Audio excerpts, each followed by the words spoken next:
The Yankees are back in first place in the AL East, and while this will probably change in the next few days, we're going to enjoy it. Be sure to like, subscribe, and comment if you haven't already. And of course, I am joined here by my wonderful co-host, Gary Sheffield Jr. This is Yankees Unloaded. The Yankees won today. They really just kicked the crap out of the Guardians, and they needed to, coming off a 12-inning game in which they lost last night, a game that really had us just kind of, we lost it. We went in on Aaron Boone. You guys know, because apparently everyone watched this show. Everyone watched that episode, Gary. 15,000 views. So, round of applause to you guys. You guys are amazing. 3.7 K watch hours. Incredible. Absolutely incredible. 253 subscribers just off that video, Gary. So before I send it over to you, I wanted to give a shout out. We recently, as you mentioned in the last video, we recently rolled out memberships, field level and second deck, we're calling them. And Ed W signed up for field level. We appreciate you, Ed W. And Wolf Rockin' 74. We appreciate you signing up for the second deck membership. So you guys are awesome. Every one of you, but we appreciate our members as well. And if you want to become a member, we're going to have the link to sign up to be a member in the description below. So basically, perks gets you, priority replies. And, if we ever do early access videos, you'll get those and some more fun stuff. So check it out. Link is in the description below. Gary, how the hell are you, my friend? I'm doing good. We get our 15 minutes in the sun in first place. I know I'm sure that'll change tomorrow, just judging based on the way this season's gone. But before we move on, I want to thank those subscribers, people who are supporting the show, even people who watch us every day.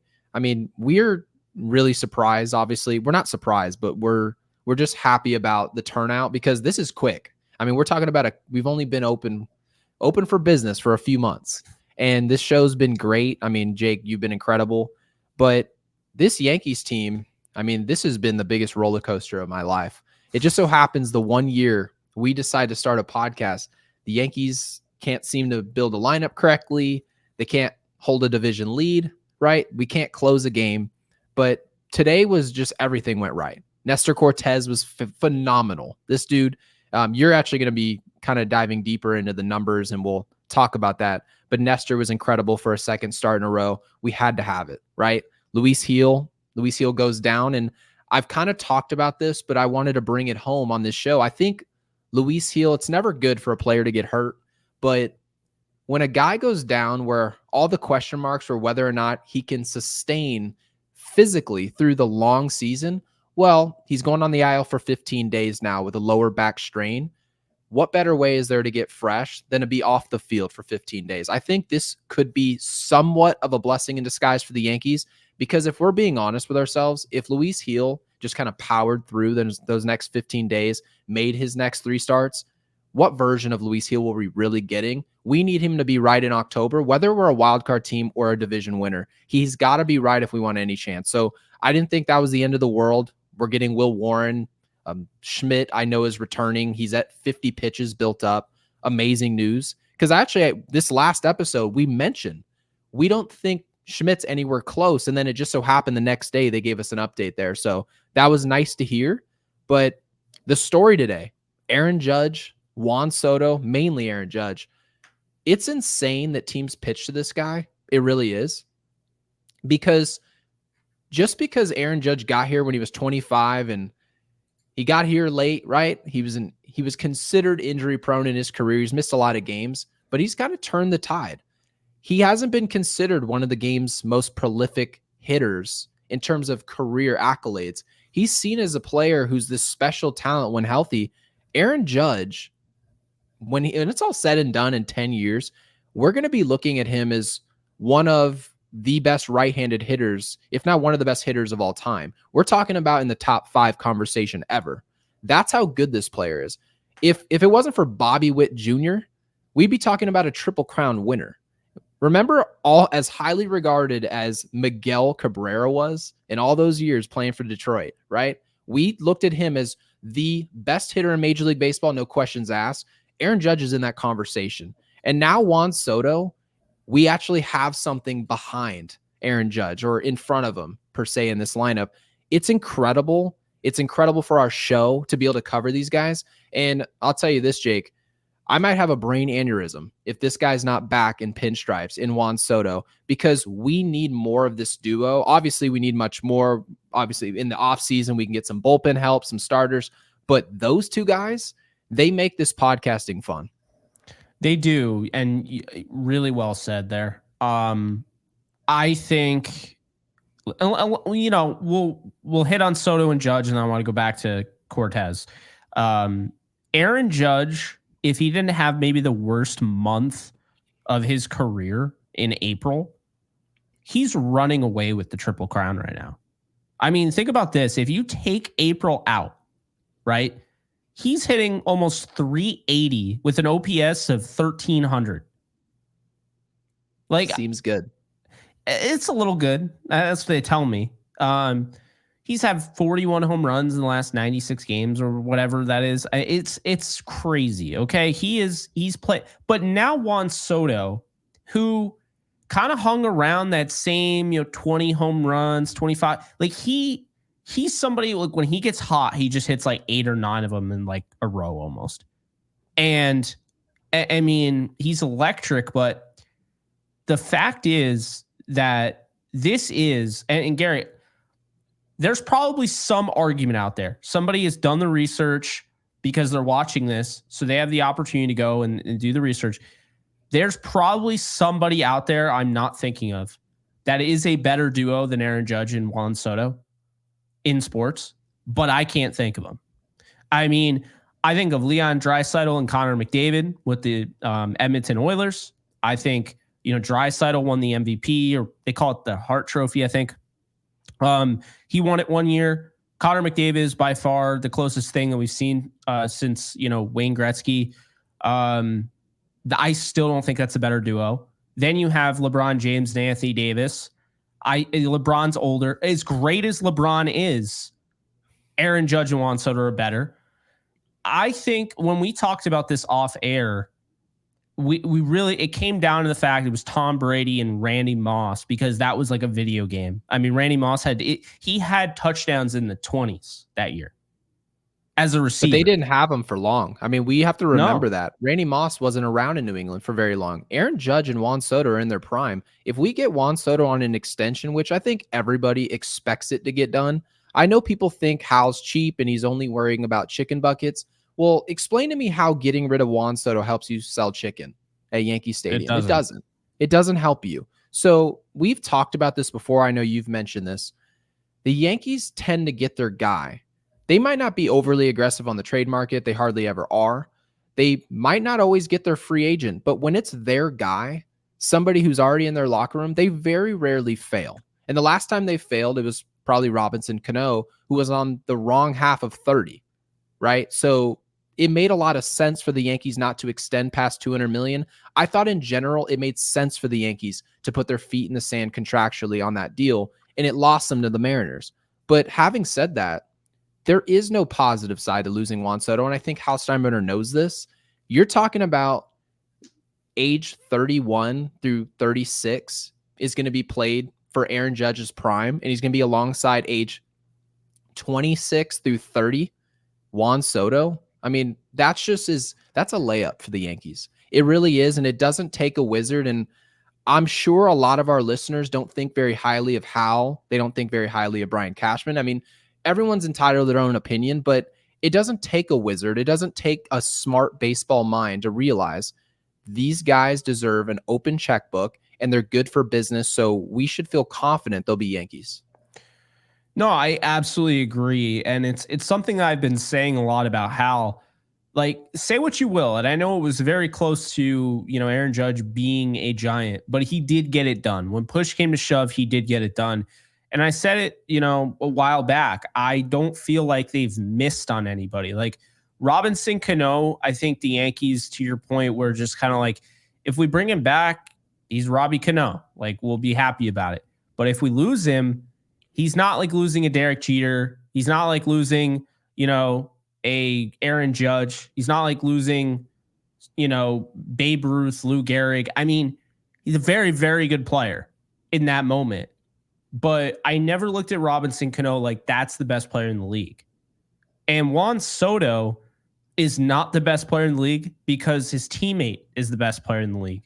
And that's crazy. So before we dive into Nestor Cortez, because he was excellent tonight. We've given him flack, but the last 2 games, we're going to bring up a stat after we deal with, Juan Soto and Aaron Judge here, that it might blow you away, because Gary and I were very surprised. It's just a very surprising stat. But Aaron Judge and Juan Soto. So Aaron Judge goes yard twice today, 46th, 47th of the year. And Juan Soto hits his career high 36th at Yankee Stadium. And I'm sure Padres fans are like, but they're having a good year. They'll let it slide, I guess. Yeah, exactly. So the reason I really want to hit home on this duo, I want to get this train going, Gary. No one's talking about it. I tweeted it out, so I'm sure one of those aggregate Yankees accounts will probably copy it and now roll with it, and it'll be a narrative. It's okay. No one watches their stuff anyway. But Judge and Soto need 33 more home runs in 35 more games. They have 35 games left to break the Marison-Mantle duo record of home runs, 115 in a year that was set in 1961. So, Gary, before we get into Nestor Cortez, I really want to drive home the point. This is not super likely. It's going to be very difficult. 33 home runs between 2 guys in 35 games is insane. But if there were any 2 right now in baseball that were going to do this, it's Aaron Judge and Juan Soto. So, Gary, I'm going to say this. I think they're going to get close. And after today, Aaron Judge he's starting to get back onto that pace. I think he's going to have more than 62 home runs. I didn't believe it at first. I thought, really? I thought, okay. 56, 57. I think Aaron Judge is going to finish with maybe 63 or 64. That's okay. Where I think he's trending. Okay. I see him finishing at 59, and that's not me saying, that's not me knocking him or anything like that. I just think in general, Aaron Judge is putting so much pressure on opposing teams that it's getting comical at this point. You can't pitch to him. It cannot be done. And this is part of the reason why when you watch Barry Bonds play, and that's the only comparison I can even offer you, is when the pitches are outside the strike zone, he's not offering. He's getting pitches called for strikes off the plate, and it doesn't even faze him at this point. He knows you're not going to beat him 3 times in an at-bat. He's confident in that. He's going to beat you.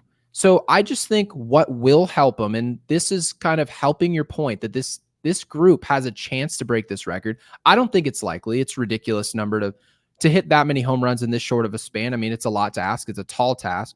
But one thing that's going to help is the fact that as these races start to go on, because remember, the Yankees are playing, they're in midseason form. They're trying to go outrun Baltimore.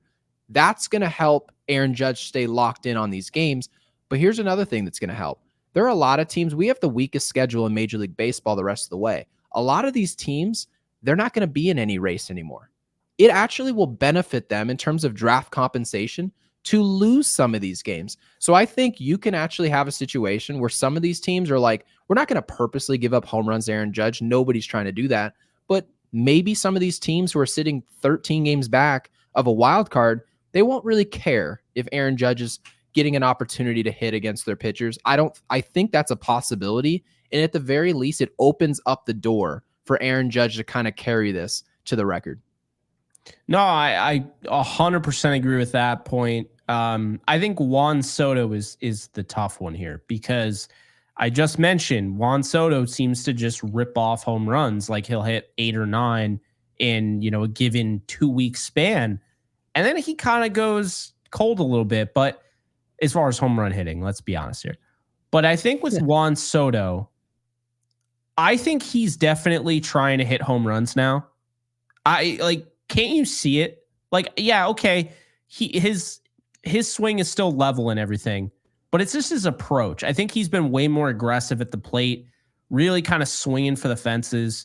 And I think a big reason, and people can disagree all they want on this, I think a big reason why Juan Soto is starting to have a ton of success is I still think that hand was bothering him for quite a while. I mean, and I think he is fully healthy now. And I think we're seeing what happens when you get a fully healthy Juan Soto. And I think this also kind of speaks volumes to the fact, look, this is a career high home runs. Wouldn't be surprised if he's been playing with injuries for years, because he just, you can't play all 162 games fully healthy. It's not possible. So I'm sure he's been banged up in the past. And I think having Aaron Judge has definitely helped him, eclipse his, but he's also getting better. Like, that's another thing. He's going to be 26. He's 25 right now. Like, he's getting better, Gary. And that's the thing that we have to understand, is that he's only going to continue to get better. So I think he's got 50 home run potential. Now, does he hit 50 this year? No, that would be 14 home runs in 35 games. Yeah, he's going to have to, as far as being a home run hitter long term, I agree with you. His approach is a little bit, this might sound ridiculous. It's a little bit too sound. And remember the at bat we had later in this game where Gleyber Torres legs out an infield single. Oh, and awesome. We've been asking for Gleyber Torres to hustle all year. Okay. And some people have been asking for this his whole career, but the production offensively has been good enough where you're like, okay, if you're going to be hitting 280, 290 for this team and hit 30 jacks, 25 homers, I can let it slide every once in a while. But obviously, when you're not giving production, he gave us everything in that at bat to leg out a ground ball. And then the very next at bat, you have Juan Soto, who, this is kind of bringing my point home here, his approach to just lightsaber a ball to left field. I mean, how else can you even describe this swing? Power hitters in baseball don't take these types of swings. You can talk about Barry Bonds, right? Miguel Cabrera, some of the game's most prolific power hitters, Albert Pujols, all of those players, rarely ever do you see them defending the zone the way that he did in that at bat, clearing the bases, beating the shift. This is a lot of what fans of this team have been asking for. Players who can make adjustments. You see a shift. We had Joey Gallo. He would just beat a ground ball right into the shift. You see a guy like Alex Verdugo, they'll put a shift on. He'll beat a ground ball right into the shift. Juan Soto doesn't do this. Juan Soto's a player. He'll bunt. He'll slap a ball. And this is, again, like, this is going to hurt the home run chase.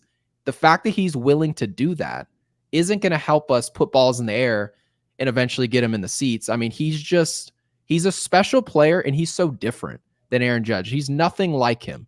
So that's a good thing. You don't want too many players in your lineup you don't want any redundancy in your lineup.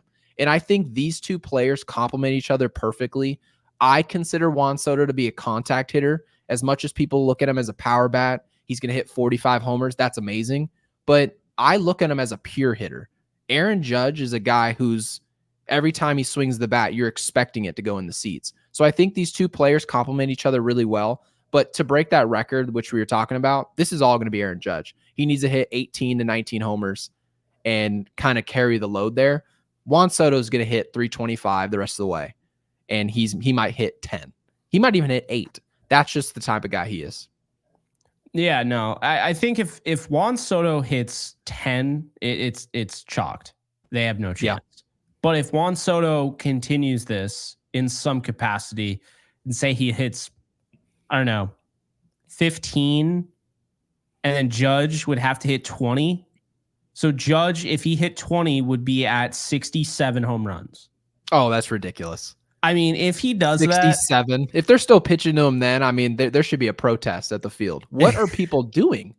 That's silly. You know what's going to be funny? If he hits 67 and they break this record, all I'm going to be thinking is, damn, April. He could have been chasing Barry. This is just how are our fans feeling about this? Because it's so funny that he makes baseball look not very hard. I mean, he's hitting 334. This game doesn't look hard. It doesn't. And what's so funny about the fact that he's doing this, and we're talking about records set in 1961, it's way easier to hit in 1961, with all due respect, than it is in 2024. Guys are throwing 100 miles an hour. I was literally just watching the D-backs closer just 2 hours ago, throwing 102 mile an hour sinkers. How hard is this stuff? I mean, there's a reason why, guys like Trent Grisham are hitting 190 and they're still on the big league team. It's because it's that hard to hit. There's a reason it used to be considered an embarrassment to hit below 200 because guys were throwing 91. Yeah, it is easier to hit for average when guys are throwing 92. But when you see as much velocity and stuff and talent that we see in this game, and Aaron Judge and Juan Soto just show up here and make it look like, I mean, it looks like they just flat out turn the sliders up and MLB The Show. It's not real. So I'm happy it's happening. It makes for a better podcast. It makes for a more entertaining watch. And I mean, at some point or another, I guess you should expect teams to force Giancarlo Stanton and Austin Wells to beat him. Austin Wells has been incredible the last 2 months. So that's going to help the Yankees. Austin Wells and Stanton swinging a decent bat at least makes you respect them enough to pitch to those two. That's the hope. And then obviously when Jazz comes back, that's going to help too. So let's move on to Nestor here, because we got to give him a lot of respect. This is not easy. Okay. The 12-inning game, you have a lot of pressure on you because you sat there in the dugout and watched it just like everyone else. You watched bullpen after bullpen guy come in. They used the entire bullpen, Gary. The only guy who would have been available to pitch today that didn't pitch yesterday, the guy they just called up, Will Warren, who they said was available in the bullpen for this game. Nestor Cortes just completed 14 straight innings of no run ball, no walking whatsoever in those 14 innings. He pitched well at an important time. This is against a playoff team, potentially. This is so important because this could decide maybe who gets the number 1 seed in the AL. There's a lot at stake going up against the Guardians. Whether you think that they're good or not, I don't really care. The record indicates that they are good, and they're going to be a problem as far as, trying to get that number 1 seed. So, with that said, bullpen was worked. Absolutely worked. He gave him 7 strong. Garrett, we have talked till we're blue in the face here on this show about length, right? You got to give some length as a pitcher. And Nestor did that. And he did that so well the last 2 games, as dead consistent as it gets. Like I mentioned, 7 innings, no runs, no walks in consecutive outings. Guess what? That's the first time a Yankees pitcher has done that since Ron Guidry in 1977. Is that good? All the crap that we gave Nestor Cortes, rightfully so, he was pitching terrible. The last 2 starts, he's been like an ace for them. Now, obviously, I'm aware he played Chicago. Okay, I'm very well aware of that. But he also went up against Cleveland, and he was great against Cleveland today. Chicago, he had 9 strikeouts. Today was a little bit more. But I thought today he did a better job, in my opinion, of managing his pitch count. Because, Gary, I'll be honest with you, I don't give a rip about pitch count. If I was the manager, I'd be like, if you're throwing well, I'm keeping you in, right? I would just be one of those old school guys. So you'd be the guy who runs Edwin Jackson into the ground. No, I would not give a guy 150 pitches to throw a no-hitter. Get out of here with that. By the way, I'm still convinced that outing ruined baseball. Like everyone looks at that and they're like, that's why we have pitch counts. But anyway, the point I'm making here is that when you have, less strikeouts, the way he was getting through it, I thought he was more efficient. And I know it's not as flashy of a number as 9 strikeouts against Chicago, but I think you get what I'm saying. If you know going into this, hey, we have no bullpen, so go out there and you might not even get run support because we're going up against Cleveland. Well, and that's also goes back to how important the Gleyber Torres thing is, because he beats it out, brings up Juan Soto. Now Juan Soto knocks in 3 runs, blows the game open, and now the bullpen has no pressure and Nestor has no pressure. But it goes back to that pressure thing. Nestor knew the assignment. He's not trying to strike out 12 guys. He was actually efficient getting guys out, soft contact, fly balls, weak fly balls. Really impressed with Nestor Cortes last 2 games. And if he can keep it up, he might be in that playoff rotation. As crazy as that sounds, I know it feels like this is the most bipolar podcast. I get it. But to be fair, I don't think I've ever, and I've covered the LA Rams since 2016. Okay. The 4-12 season was my first year covering the Rams. I've seen bipolar. The Yankees are the most bipolar sports team I've ever covered in my life. The 2024 Yankees, they're good, they're bad, they're terrible, they're great. Yeah. So I'm not going to fault us for reacting how everyone else should react. We've gotten new information. I always bring this up. Nestor's given us new information, and the new information shows that over the last 2 games, Nestor has been a great pitcher. We'll see if he continues. Yeah, I couldn't agree more. But what really matters about this Nestor Cortes start, and this is back-to-back starts now, is context. What is the context for this Yankees team? And it is health. Health's a problem yet again for this Yankees team. The health of Garrett Cole at the beginning of the season. Guys like Luis Gil step up. Luis Gil's now down. He gave us 3 innings yesterday, okay? Now, that was due to injury, not just poor performance. Obviously, the 6 walks, but staff knew something was wrong right away. They come out, pull him out of the game. Now, here's where context begins to materialize. Hill, Leiter Jr., Weaver, Conley, Holmes, Cousins, Miza, and Tonkin all pitched the remainder of that game. Not all innings are the same. When you talk about 9 innings of baseball, how many innings did your starter eat up? Reason it matters is because the less innings you pitch, the more innings your relief has to throw. And that's not necessarily Luis Gil's fault. He got hurt. But now that happens, it's done. And Nestor Cortes understands I'm pitching tomorrow against a really good Cleveland team. They're struggling offensively, but I need to be around the zone. They've proven they can take a walk. And he shows up understanding Hill, Leiter, Weaver, and that whole list of names I gave you. They all need a day off. We all hate to hear they need a day. When your bullpen starts throwing in the 4th and they throw all the way to the 9th inning, and all the way to extra innings, you need a day off. So he came into this game. There was a lot of pressure on what he did, how far along in this game he went. And Miza is the only guy who has to touch the mound after you. It's a success. It just is. We didn't have to use Warren. Now we can start him. So I just want to give Nestor Cortes a ton of credit because he could have come into this game. He could have been pressing. And we've seen pitchers press before. We've seen guys like Marcus Stroman show up in games where we said we really need length. And what happened? They were nitpicking around the zone. They felt like they couldn't give up hits. They couldn't give up homers. And it worked against them. Nestor Cortes used it to his advantage. And like you mentioned, this is the reason why I brought up Gleyber Torres' hustle. This game's close without that play. You might look up at the final score and say, man, on SportsCenter, it says the Yankees won 8-1. Must have been an easy game for the Yankees.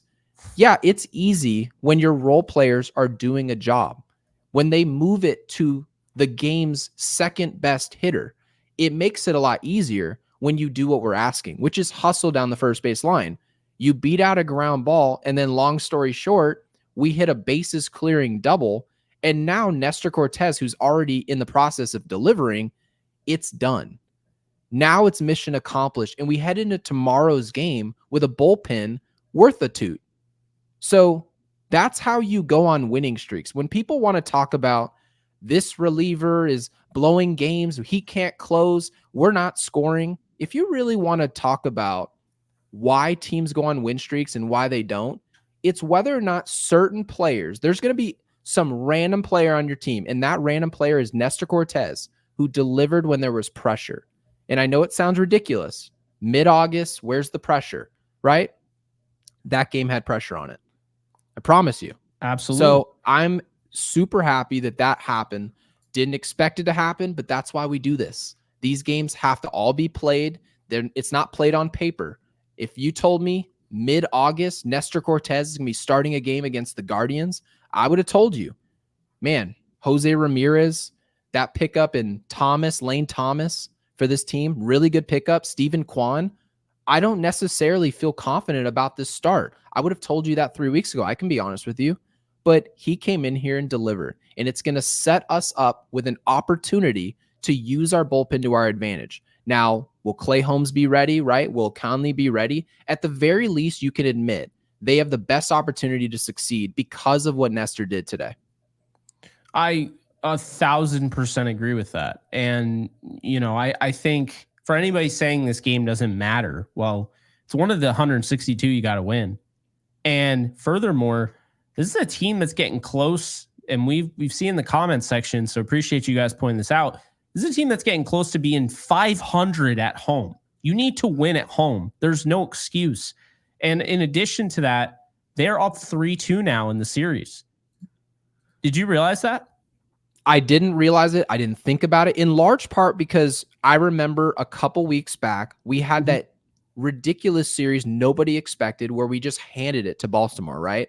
And we were talking about the season series and how the Yankees were making up so much ground that we actually have an opportunity to win that.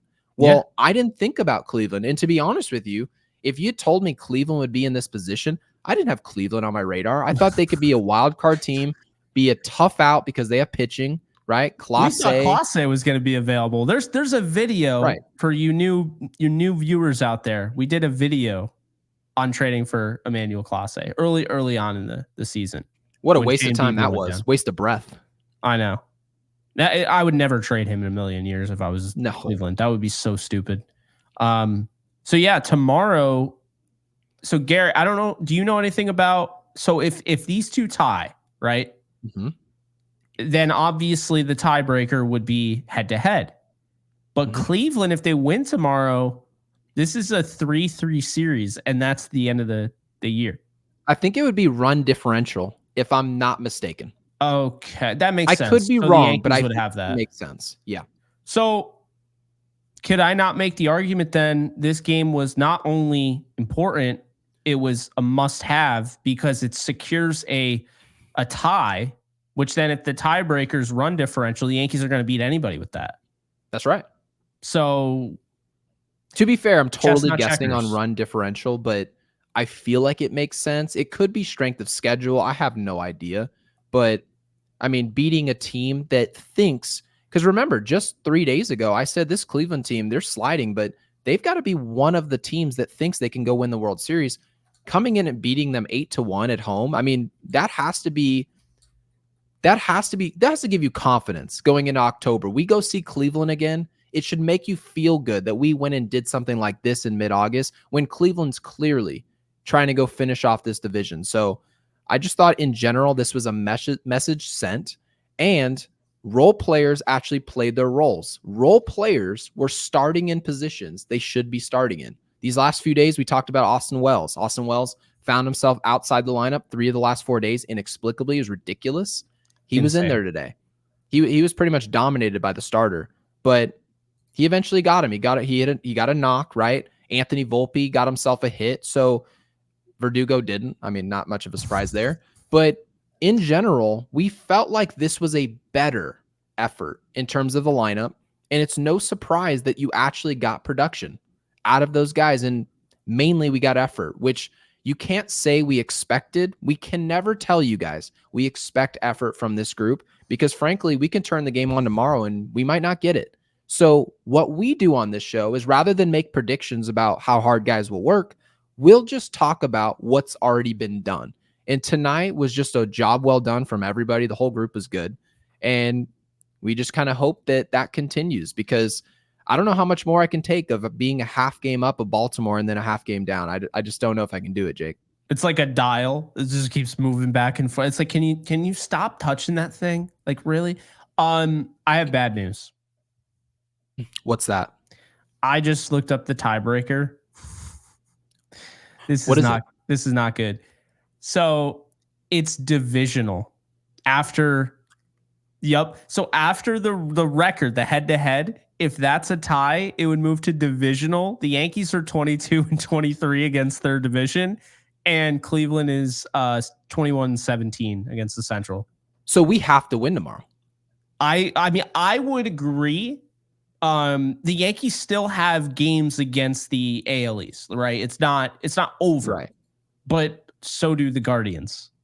They're 21-17. Okay. So the Yankees have 3 against Baltimore. They have 4 against Boston. Okay, that's literally it. That's it. Too much of a wild card, though. Let's be honest. If you really want to just beat them, just beat the team rather than doing this head-to-head thing. I need to see a win tomorrow. I don't care if Baltimore wins. We've got to win this game against Cleveland because I just want to shore this up and make sure if we run into this Cleveland team, we see them at the stadium. No, I 100% agree with you. And that's why I wanted to bring that up, because I think now, yeah, it's a must-win game. And I don't think there's anything wrong with saying that. I mean, anyone that's saying it's not a must-win game, I mean, I don't know what to tell you. I mean, home field advantage matters, whether people realize it or not. I know the Yankees are not a great home team this year, but postseason, it's different. Because postseason, you're not going to see, behind the backstop at Yankee Stadium half filled. You're not. No, because you would see like me back there. Like now, when I go to Yankee Stadium, I sit in the legend seats right behind home plate, and you've got me sitting there with a bomb pop and like a Dasani water bottle, right? You think I'm doing that in October? No, look at the difference. Just take a picture or go on YouTube and look at a video of what it looks like playing at Yankee Stadium. You see everyone's breath out there as a player. When you see people's breath at Yankee Stadium, it's different. I've been playing there. at Yankee Stadium is different. So I don't know. I understand the record stuff, like the record thing about how we're playing at home. I get it. The Yankees don't play great at home. Makes total sense. But let's be honest. Yankee Stadium's not that electric till like later in the game. Or if the fans just decide to be in the game, then it's electric. Postseason, always electric. More electric at Yankee Stadium than arguably anywhere. But sometimes you'll turn on a game at Yankee Stadium in like May, and they're doing the it waves. Looks like a damn graveyard out there. It does. I'm sorry. Can we not do the wave when Nestor Cortez is on the mound? You know how distracting that is? That's unreal. But anyway, can we just abolish the wave? Let's just abolish it. Baltimore, that game, we talked about it, July 14th, that faithful day. Right. They had the 3-run shot for Ben Rice, and then they blew that game. Mm-hmm. And they went into the All-Star break. And I said, well, now they have to sweep the Orioles in that final series if they end up tying. So ideally, let's just not get into a tiebreaker situation with the Orioles. With the Guardians, I went to a Yankees Guardians playoff game. I can tell you, like, big time, that atmosphere was crazy. They had Nick Swisher with the American flag just like running around, going crazy. They had a spotlight on him in the middle of the diamond. Like, oh yeah, it was crazy. I mean, that was back when that one dude who played for the Guardians that every Yankees fan in the outfield hated. The left fielder? Yeah, like the random dude. What was his name? I don't even remember his name. I can see his face. I know exactly who you're talking about. You're talking about the guy who tried to rob the home run in left field, and then he was getting mad that someone was at Rowdy at Yankee Stadium. Like he didn't know that was her. I'm like, do you not know where you are? Miles Straw. So everyone was just cussing him out every time he came to the plate. And then like Stephen Kwan was up at the plate and no one said anything. It was like, screw you, Miles Straw. He's batting ninth. Like no one cares, but like they cared. Like that's Yankee Stadium in the postseason. It is wild. It's electric. That's also the game where remember when Josh Donaldson didn't run because he thought it was a home run and it wasn't even close. Oh yeah, I was there at that one. It's crazy. Yeah, it's actually crazy because that reminds me so much of like Gleyber Torres earlier this year. We're not going to go deep into this conversation. No, but it's the same. It's like the same thing. Yeah, it's the same exact thing. Yeah, Donaldson not running was just blasphemy. It was insane. Like I wanted him to like send me a letter apologizing. He played poorly all year and couldn't run. I was in the short porch and right, and just watching that, I'm like, why is he not? It didn't make any sense because the ball clearly didn't go over the wall. And then you see him and he's just stopped. And you're like, go to first base. What are you doing? Like, I had no idea the way what he was doing. playing baseball right there reminded me a lot of how baseball goes when I dream about it. You know, it reminded me of back in the day, MLB The Show used to be able to control players, individual runners. And every now and then the game would just fart itself and the guy would just stand there. Oh yeah, the base running would just freeze. Yeah. Yeah, like he'd be running to second and then he'd just stop dead in the middle of second and first and just go. And like they just tag him out. You'd be like, are you kidding me? Like he'd just freeze. That was that. But anyway, we took a trip down memory lane there. I'm not opposed to going to an October baseball game again. That was a lot of fun. That was 2022 against the Guardians. You don't have to pull my arm to get me there. Yeah, I mean, but lineup looked good today, Gary. On paper, outside of Verdugo, who in my opinion shouldn't play. Oswaldo Cabrera can play left field. He's played left field. I'd rather see Cabrera there. Ben Rice, Verdugo. I want to talk about them both. Let's start with Verdugo here. And I'm not going to say it happens, but I can see a scenario where they actually end up DFAing Alex Verdugo. Okay. Because it seems to me they're trying to get back guys like John Birdie. They haven't given up on him this season. They haven't given up on Anthony Rizzo. We'll get into that later on the show. He's scheduled for a rehab assignment this weekend. But I feel like something has to give. If you're going to bring up Rizzo, if you're going to bring up Birdie, Oswaldo Cabrera ain't going anywhere. I don't care what anyone says. They're not sending him down. He's a good player. He's energetic. He hustles. He can play multiple positions. He's hit well. We like Cabrera, right? Peraza will probably get sent down. I mean, that's just the reality. I like Peraza a lot. I hope he doesn't, but I'm expecting him to get sent down, especially when Jazz comes back. Oh, another one. Jazz is coming back. So, Gary, that's 3 guys, and then you have Jason Dominguez, who's most likely going to get called up in September, or he won't get called up, but I think he's going to. And then you have, so you can send down Ben Rice.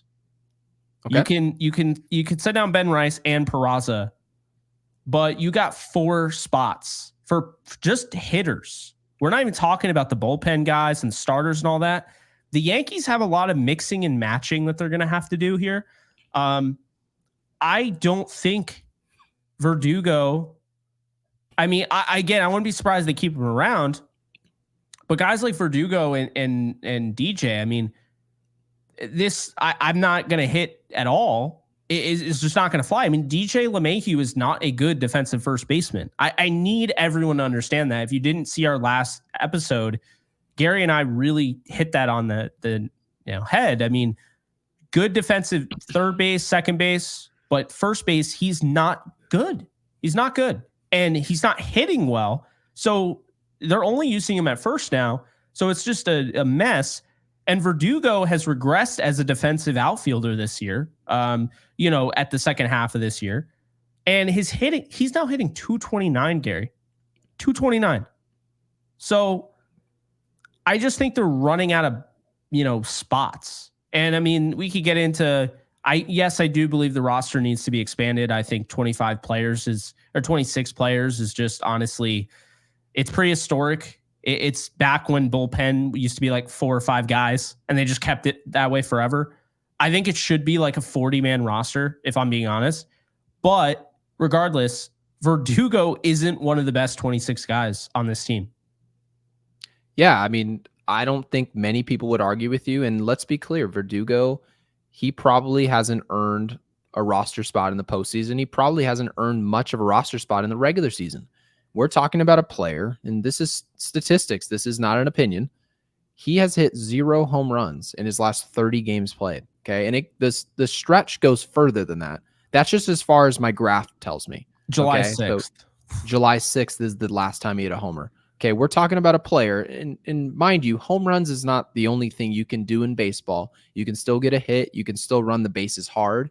You can still steal a bag. Verdugo does none of those things well. Okay. Alex Verdugo, in his last 61 at-bats, he has walked 7 times. Do you think that he's a guy who's putting the ball in play, more times than not? No. He's struck out 11 times, more times than he's walked. That's just unacceptable baseball. It just is. And when you talk about his defense regressing, it absolutely has. One thing that hasn't regressed is his arm. He gets the ball in very quickly. But every player in Major League Baseball is good at something. And that doesn't justify their entire existence. And I think this is the case with Alex Verdugo. I think he's good at 1 or 2 things, and it just so happens to be the things that the Yankees don't need. The Yankees need a player who's going to hold his own in the lineup and lengthen the lineup. Jason Dominguez will do that. He will replace him. And I just don't see a world where putting a player who has the physical capability of going 120 at-bats, hitting 1 homer, and then hitting 220, I don't see how that's possibly that's an advantage for the Yankees come October, and it's going to help them win a World Series. I don't see that at all. Same with DJ LeMahieu. He looks like Captain Jack Sparrow over at first base. He's all over the place. He has no idea what's going on. Now, this is a professional baseball player who plays a really good third base. I know that might not be a popular opinion given how he's hit, but defensively at third base, DJ's been fine. But with Chisholm over at third base, he'll be back very shortly. DJ wasn't going to play third base over Chisholm. That was never going to happen. So the Yankees moved him over to first base, and he's now playing in a platoon. Well, okay. Well, DJ's no longer hitting. So how do I make sense of that platoon over there at first base if you don't hit? How do I justify your position when roster spots are tight? We don't have a huge list of guys. How do I justify putting your name on the list? Well, the way you've played says I can't put you on that list. So I completely agree with you, Jake. I think the Yankees would probably be better off using some of these roster spots for maybe another arm to give themselves some depth in the postseason. I don't know how they want to use that, but like you said, there are 2-3 guys already being scratched off the list just from players getting healthy this next couple weeks. So it's going to be interesting to see what they do. We just need to see what happens. I'm not going to sit here and try to make a prediction, because last thing I'm going to do is tell you guys that DJ LeMahieu won't be on the postseason roster, because if you asked for my expertise on whether or not I thought he should be playing this last 2 weeks, I would have told you no, and I would have been wrong. So I'm going to stay out of the guessing game when it comes to this and just say, let's wait and see. No, I mean, that's understandable. I think I really just wanted to bring up that dialogue because, I mean, right now, I don't think Ben Rice is going to be on this postseason roster. Agreed. They're telling us straight up, Anthony Rizzo is going to be a player for us. That's what they're saying. If they're even bothering with this rehab assignment right now, because I mean, remember Aaron Boone, and this is what I can't stand about the injury updates and stuff. Aaron Boone said he's like nowhere near ready, and now all of a sudden he's miraculously in AA this weekend for a rehab assignment. He's DHing. Like, what do you mean he's nowhere near ready? I mean, if he's hitting, you think Ben Rice kind of played him in that situation? Is that? I mean, honestly, I'm not saying they wouldn't have sent him on a rehab assignment, but Ben Rice has been. I get it. They've taken him out of rhythm. They've taken him out against lefties. He needs they haven't to put reset. a ton of confidence. Right. But I mean, he's hitting dismal this past month and a half. And this is what happens when you kill a young player's confidence. And so that's the issue with Ben Rice. I think this honestly might have something to do with LeMahieu. I think this might be like, all right, we really can't keep trotting out DJ. And the hope, because regardless how you feel about Anthony Rizzo, right? And I'm not going to sit here and say Anthony Rizzo is the greatest thing since sliced bread, but Anthony Rizzo has power. And if he can get that going, if he can get himself going, I mean, trust me, he didn't finish out the season before he got hurt very well. He's hitting 223. He had 8 home runs, though. I mean, keep in mind, 8 home runs. When's the last time he played? In June? He had 8 home runs in June. So, I mean, this guy would be in the 20s, maybe even approaching 30s if he didn't get hurt, potentially. I would say probably the 20s. But, like, this is somebody that would add power to the lineup that I think they desperately need right now. And he's also 35 years old. So, yeah. So, I that mean, could be something that's helpful. Because if you think about it, Mm-hmm. What better way for a 35-year-old player, and 35 years old, I mean, that's not the age of a player you want to be waiting on in August. But what if that player had 0 miles all year? He didn't play. Yeah. Well, maybe Anthony Rizzo's fresh. I'm not saying this is going to happen, but I am saying I believe at this juncture, Anthony Rizzo is probably not ideal, but he's probably an upgrade at first base over DJ LeMahieu and what Ben Rice is producing right now. So we have talked about whether or not Trevino ends up making his way into the lineup as a catcher. We have said Wells should be catching every day until he needs a day, and then you move him over to DH. Well, Wells can also play first base. That's allowed. So Michael K brought that up. Michael K has brought this up as well. So they can get a little bit more creative than they're being. They're kind of acting like this is so black and white. Like if Wells catches and he doesn't, then he's got to be sitting in the dugout. Well, that's not the case. So yeah, Rizzo's probably an upgrade if he's hitting at all. And maybe I don't want to be saying that, but reality sometimes is that, like I told you 2 months ago, Jake, sometimes the difference between winning a title is some marginal difference in production. And Anthony Rizzo has the potential to give us marginal difference in terms of production at first base. So we're going to see what he does in rehab. I think if he gives us anything, the Yankees are going to send Ben Rice down. Anthony Rizzo is going to make his way over to first base. So crazy turn of events. Again, I think you're right. I think he ends up making over there. I do. I do too. And, I'm like cautiously optimistic, I think is what I would say. Because, I mean, to your point, this guy had an 817 OPS in 2022 and was a crucial part down the stretch in getting to the playoffs. He had 32 home runs. Let's not forget about that. So, now you start to think about it. If you get that Anthony Rizzo, and I'm not saying you're going to, but if you do, and you get a fresh Anthony Rizzo, you're talking about having potentially Jason Dominguez, Jazz Chisholm, Aaron Judge, Juan Soto, Giancarlo Stanton, Anthony Rizzo with power.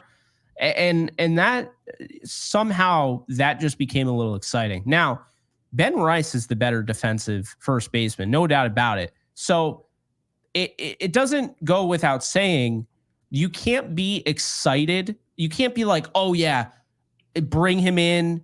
We need his bat. But then also be like not understanding that he's not going to be great at first base defensively because he has lost a step. He's 35, like you pointed out. The last thing to go when it comes to baseball, and this is why Aaron Judge might not have the most realistic shot, 763 home runs, but he still has some itsy bitsy shot because the last thing to go is power. Like Adam Dunn was hitting 40 home runs at age 40. What I'm saying? So Anthony Rizzo being 35, he should still have that 32 home run power in him. If he's healthy, he should still have that. Yeah, and I don't know if we really need that 22. Remember, I want to be consistent here. I don't care about 2022. I get it that that's in Anthony Rizzo. He did that, right? Yeah, it's part of his baseball card. He doesn't even have to be anything close to that. He literally just has to be, remember, he's replacing somebody at first base who's hitting 182 in his place. He's hitting 182 with an ops of 660, and he's in place to hit ninth for the Yankees. The Yankees thought that Ben Rice should be hitting after Volpe, Verdugo, and Peraza in today's lineup. So Rizzo can physically do the job. That's the task at hand. You're going to hit 8th or 9th. Is Anthony Rizzo a good enough player in his age 35 season to do that? Yeah. He probably has a ceiling that can impact a game in that position, hitting 8th or 9th. And that's what it'll be. It's not like Anthony Rizzo is going to show back up and be sandwiched between Judge and Stanton all of a sudden. That's not going to happen. It's Aaron Boone. No, hold on a second. If they do, I'll message Michael K right away. Michael K is a message away from me. I'll send him a message. I'm gonna be pissed if that happened. Man. Boone might as well not take any more interviews all year if that happened. And I'll tell you right now, this show I would be postal. So don't ever. I'm actually upset you even brought that up. So I'm just gonna chalk it up to. Do you remember once he No. was actually leading off at one point? Do you think they go down that road again? If Rizzo let off, it's comedy. It's not gonna happen. No, I just see no way that you can justify Anthony Rizzo being anywhere near the heart of the lineup if he returns to this lineup. My expectation is he hits 8th or 9th, and that's perfectly okay. Give us a professional at bat, have your ops hovering near league average, and then go play first base. That's it. He's in a contract year. year. So, I mean, I think the Yankees have his option. Oh, no, he has his option, right? He can opt out. No, I thought it was I'm pretty sure it's a team option if I'm not mistaken. I'm pretty sure it is. They're not picking that up. Well, no. So he has to know that by now, and he's playing for his Yankees future and his regular future. So we'll see what ends up happening there. Quick roundup here. Yes, Anthony Rizzo, obviously rehab assignment this weekend. Clark Schmidt and John Birdie are set up to have the rehab assignment Friday. So they'll be on Friday. I mean, honestly, if you're around Somerset, get out to the ballpark. You're going to see a bunch of big leaguers. I mean, you got Anthony Rizzo, you got Clark Schmidt, you got John Birdie. Ian Hamilton's rehab assignment is Saturday. Cody Poteet, he's got his second rehab assignment on Sunday. He's starting. Yeah, get out to the ballpark in Somerset if you're around there. And this is making things so complex. A lot of these position players getting healthy, actually, I know it's always seen as a good thing, good problem to have, but it's as Michael K put it, it's a conundrum, man. It's a problem. So pitching wise, having Poteet, Schmidt, all these guys back, I can't even call that a good problem to have. It's just great. It's amazing. It unlocks everything for this team, and it's going to save a lot of our bullpen that we're going to need. We're going to need every ounce of these arms to squeeze the lemon in October if we want any chance. And Schmidt and Poteet are going to be a big part of that. Now Birdie coming back at third base, and some of these guys. Crazy. That's crazy because I made a lineup, and this is obviously before the Rizzo news came out tonight. I'm gonna. I think I just switched you on the stage. That's on me. That's on me. Hand up. Oh man, I was like, okay, so I guess I can't show my lineup. I guess it's not show and tell. He's like, get the hell out of here. You just rolled the curtain. You're like, nope, get out. Okay. Do you even remember what you were saying? Yes, the lineup that I sent you, the FU lineup, right? Okay. The reason I call it that is because I'm right and Boone's wrong. So that's why I call it the FU lineup. So, all right. Let's hear it. Ready? So this is what I would do in the postseason, and this is not going to have Rizzo in it because I didn't plan for Rizzo. The Rizzo thing came out after the game. We had no idea this was happening. So, yeah, and I don't even. Boone didn't even look like he knew it was happening. Did you see that in his presser? He's about to talk, and then there's a guy talking, and you can't see him on the screen, and he's like, "Anthony Rizzo will be doing a rehab assignment this weekend," and like Boone was just like, it was really, you know what it seemed like wild. To me? It seemed like he knew the information, but he wasn't comfortable giving us the information yet. And then that kind of was the cat being out the bag. That's what it seemed like. So which like would be par for the course. Yeah, exactly. So they didn't tell him, and he was just like, okay, so no Anthony Rizzo in this lineup, but I guess I could probably throw him in there. Anyway, this is going to be like with me, I have Austin Wells leading off. Austin Wells gets on base. That's all I need my leadoff hitter to do. Okay. He's also a run producer. So, I have that guy up there. I have him around Soto, Judge, all that. I feel good about that. Number 2, right fielder, Juan Soto, obviously. Number 3, first baseman, Aaron Judge. Do it. Just do it. Why not? I mean, I know we're talking about Rizzo, and I don't want to get too much off the train tracks here, but at the same time, Aaron Judge should be playing first. They should be at least giving him some reps there, because when they want to give him a day, that's the closest thing you're going to do to giving him a day instead of just DHing him and hurting the lineup in doing so. So first baseman, Aaron Judge, cleanup hitter. Center fielder, Jason Dominguez. Very obvious. Guy has tons of range. He better be in this postseason lineup. That simple. Fifth hitter, DH, Giancarlo Stanton. Sixth hitter, third baseman, Jazz Chisholm. Seventh hitter, second baseman, Oswaldo Cabrera. Okay. Eighth hitter, left fielder, John Birdie. And ninth hitter, shortstop, Oswald Peraza. I will say this. Gleyber Torres absolutely has an argument to be in this lineup. I have no issue even putting him in this lineup.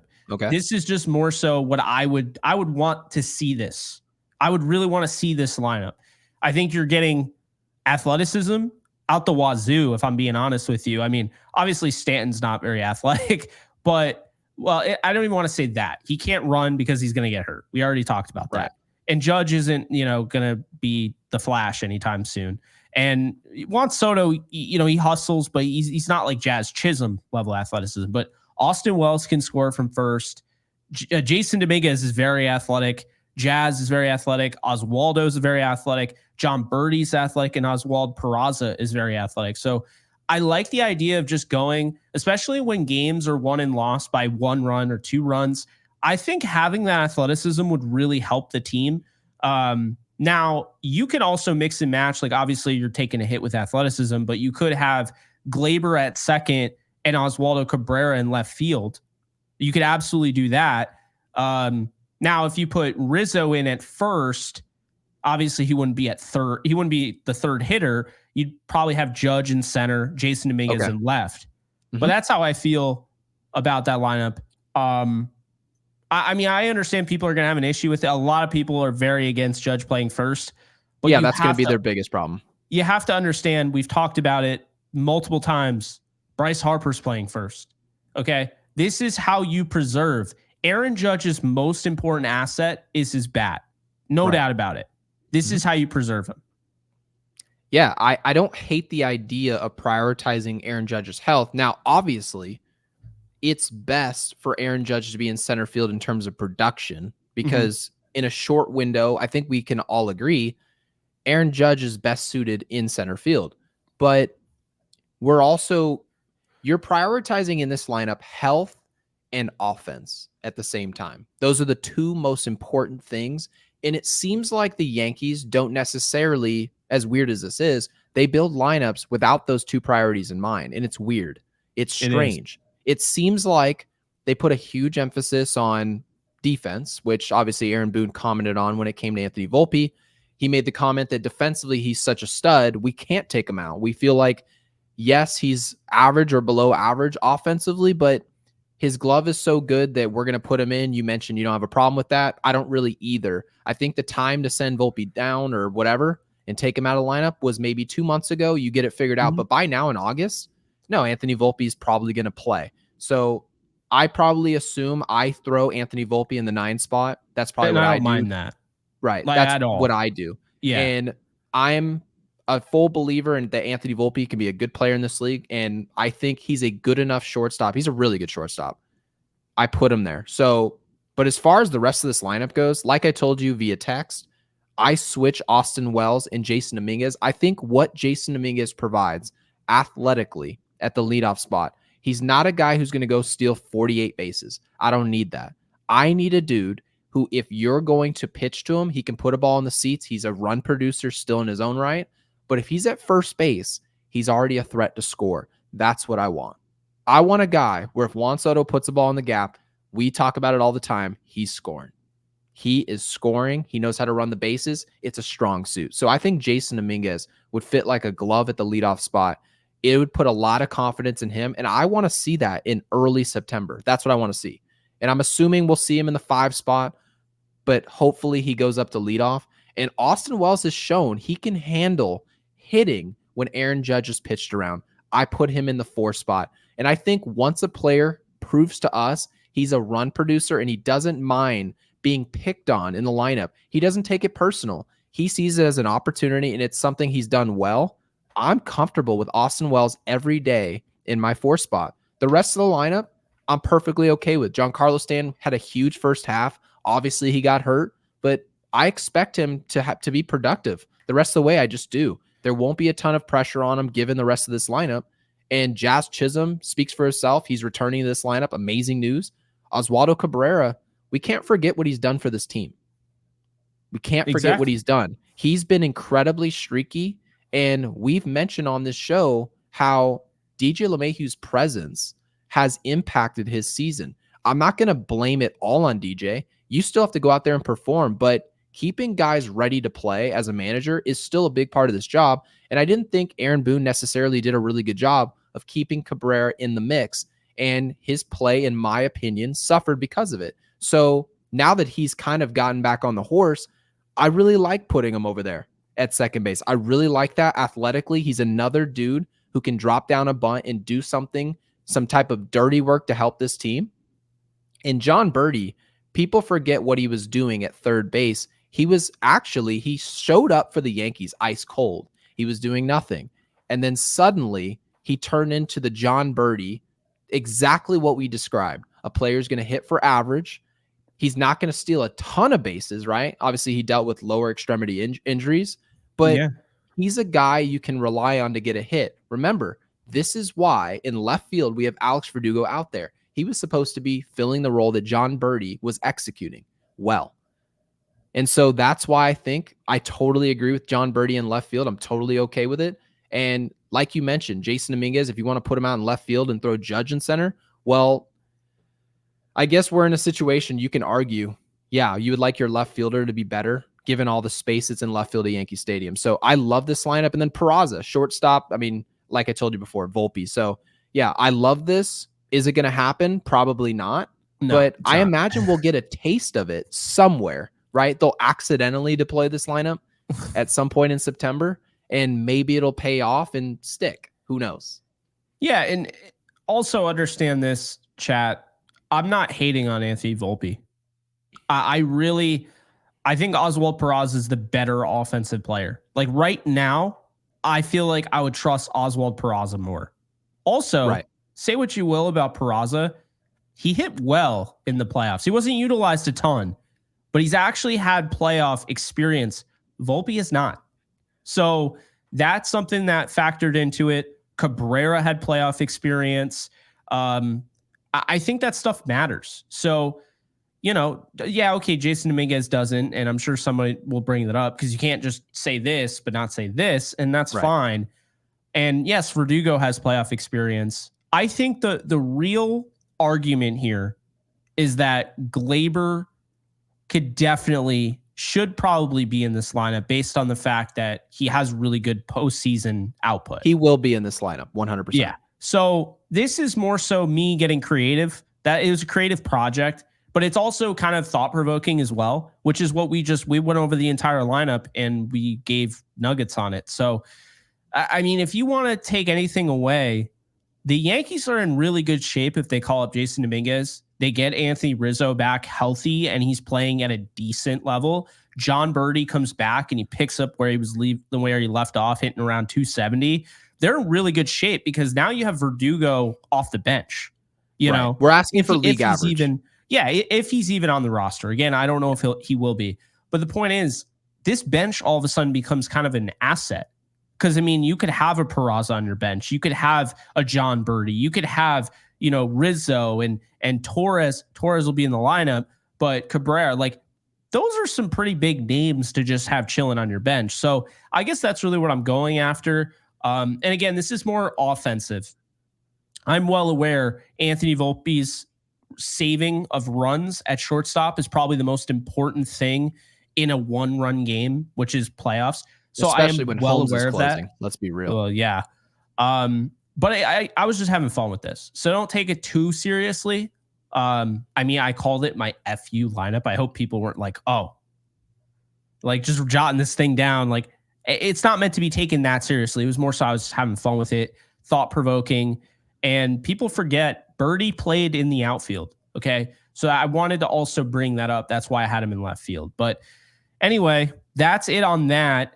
Gary, they won. They dominated today. Well, maybe not dominated, but they came through in a big way. So he's feverishly looking. Oh, so no. You gotta drop. Oh, I got a movie for you. You gotta drop a really good movie. Yeah. Okay. So I'm going to actually drop a comedy Okay.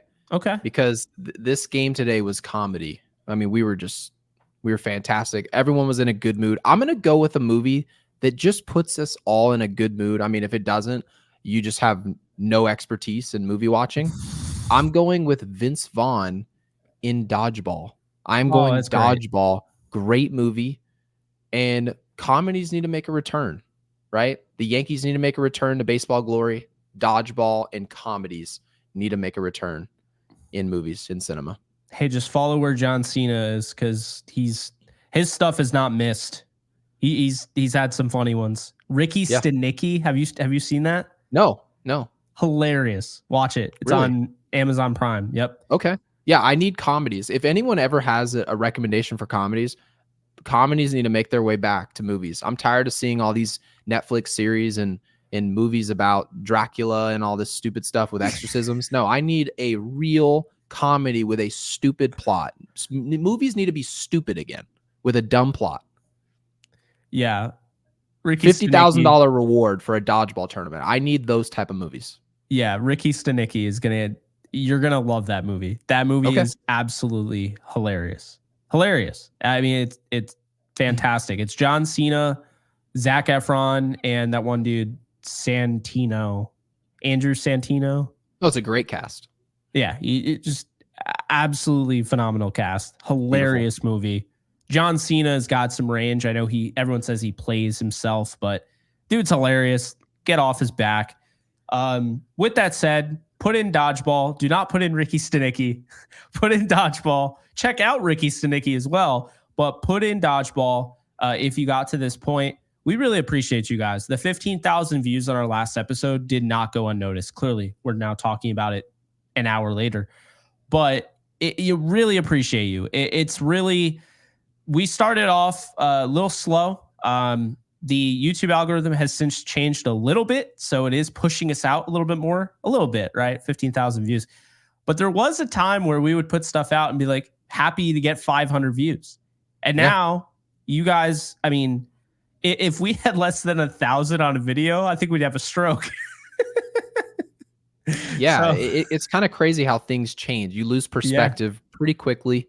So yeah, drop Dodgeball in the comment section. We need at least 4,000 views on this bad boy, because I know our sights are set high now. And we appreciate, again, all the members. We've got 2 now, and I'm sure that'll grow as time goes, because I mean, we had this exact same discussion about subscribers, and that's grown.